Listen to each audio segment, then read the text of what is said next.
लोग बैठे हैं। ऐसे मिलाद के लिए थोड़ा सा ये हुआ कि भाई थोड़ा आनंद लिया जाए।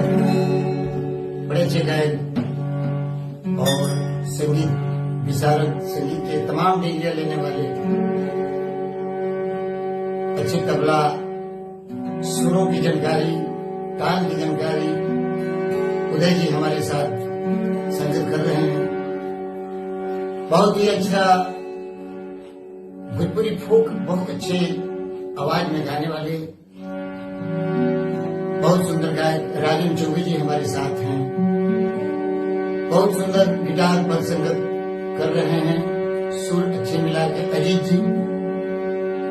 और ये थोड़ा सा मिजाज बन गया कि भाई हम लोग कुछ गुनगुनाए गाए। एक मिजाज की एक चीज मैंने यूट्यूब पर इसको गाया भी है। थोड़ा सा उदय जी मूड बनाना है। मिलती है जिंदगी में मोहब्बत कभी कभी,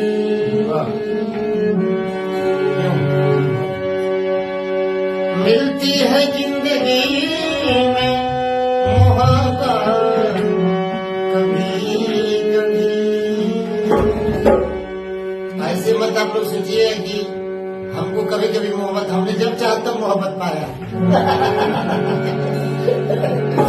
तो इसीलिए बड़े ही सुंदर संजय राधा मंच में की रचना है और हम सभी लोग इस गीत के दीवाने हैं। क्यों सर?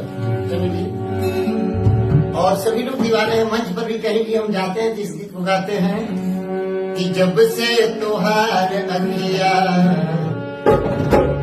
हर मन में समा गए।